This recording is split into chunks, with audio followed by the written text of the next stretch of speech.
নমস্কার বন্ধুরা, good afternoon. আমি পিউ, আমার ছোট্ট সংসারে নতুন আরেকটি ব্লগে তোমাদের অনেক অনেক ওয়েলকাম। তো বন্ধুরা, আজকে তোমাদের সঙ্গে শেয়ার করব আমি একটি রেসিপি। আর দেখতেই পাচ্ছ হাতের কাছে রয়েছে চিংড়ি মাছ। আর আজকে করবো হচ্ছে আমি মশলার স্পাইসি চিংড়ি ভাপাটা।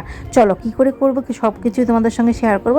তো এই যে প্রথমে নিয়ে নিয়েছি কিন্তু আমি মশলা, মানে শুকনো লঙ্কা, জিরে আর হচ্ছে ধনে। ঠিক আছে, ধনেটা যেহেতু আমার কাছে গোটা ছিল না, আমি পাউডারটাই ইউজ করছি এখানে। তোমরা চাইলে গোটাটাও ইউজ করতে পারো, গোটাটা দিলে পরে বেশি খেতে ভালো হয়, সেন্টটা বেশি বের হয়।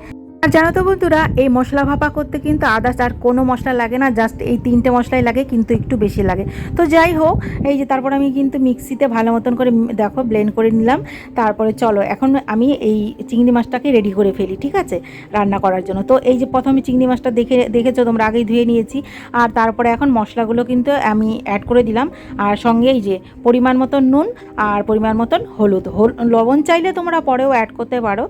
এখন অ্যাড করে দিব এই যে কাঁচা সর্ষের তেল। সর্ষের তেলটা একটু বেশি লাগে বলতে গেলে এই ভাপাটা করতে। আর আমি যখন মিক্সিতে করেছিলাম মশলাটা, তখন কিন্তু কাশ্মীরি লঙ্কার গুঁড়োটা দিয়েছিলাম, ঠিক আছে, সেটা তোমাদের সঙ্গে আর শেয়ার করলাম না। তো যাই হোক, এখন হাতের সাহায্যে এটাকে আমি কিন্তু ভালো করে কিন্তু মেখে নেব বন্ধুরা। আর এই যে দেখতেই পাচ্ছ মেখে নিচ্ছি।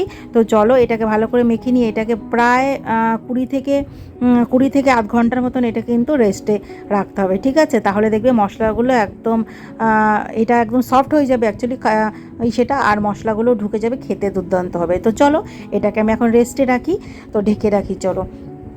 আর জানো তো এই যে ভাপাটা খেতে যে কি ভালো লাগে, অসাধারণ হয়। করে খেতে পারো তোমরা বাড়িতে, দেখবে সবসময় কিন্তু একরকম চিংড়ি মাছ খেতে ভালো লাগে না। আমি অনেকভাবেই করে থাকি, মালাইকারি করে থাকি, তোমাদের সঙ্গে সবই শেয়ার করি, তোমরা জানো। আর আজকে এটা অনেক দিন থেকে খাচ্ছি না, তো সে কারণে ইচ্ছা হচ্ছিলো, তাই ভাবলাম যে আজকে করে ফেলি। তারপরে কিন্তু কড়াইতে আমি তেল দিয়ে দিলাম। তারপর কিন্তু দেখতে পাচ্ছ কড়াইয়ের তেল পুরো গরম হয়ে গেছে। এখন এই যে মেখে রাখা চিংড়ি মাছগুলো কিন্তু আমি তেলে ছেড়ে দিলাম, দেখো। চলো করে নিই ঝটপট করে। এটাকে কিন্তু হালকা আঁচে করতে হবে বন্ধুরা। হালকা আঁচটা না থাকলে কি বলো তো, আঁচটা যদি বাড়িয়ে দেওয়া থাকে পুরো মশলাটা কিন্তু পুড়ে যাবে, আর পুরো মানে তেতো হয়ে যাবে, খেতে ভালো হবে না। তো যাই হোক, তারপরে কিন্তু এই যে ঢেকে দিয়েছি দেখো। আর এই যে দেখো কতটা সুন্দর হয়েছে। এটা অনেকক্ষণ পরে হালকা আঁচে দিয়েছিলাম, প্রায় 15-20 মিনিট পরে এরকম তুলেছিলাম। দেখতে পাচ্ছ কতটা সুন্দর হয়েছে, কালারটা একদম বেশ সুন্দর এসেছে। এটা একটু যদিও বা ব্রাউন ব্রাউন কালার হয়, যেহেতু শুকনো লঙ্কা দেওয়া হয়, সেই জন্য আর কি কালারটা কিন্তু এরকম ব্রাউন হয়, কিন্তু খেতে অসাধারণ হয়। যে যার মতন মানে পরিমাণ মতন ঝালটা, সেটা যে যেরকম খাবে সে সেরকমই দেবে। আমরা যেহেতু একটু ঝাল বেশি খাই, সেহেতু ঝালটা একটু দিয়েছিলাম বেশি। দেখলেই নামানোর আগে একটু কাঁচা তেল ছড়িয়ে নিয়ে আমি কিন্তু সুন্দর মতন করে এই যে দেখো নামিয়ে নিয়েছি।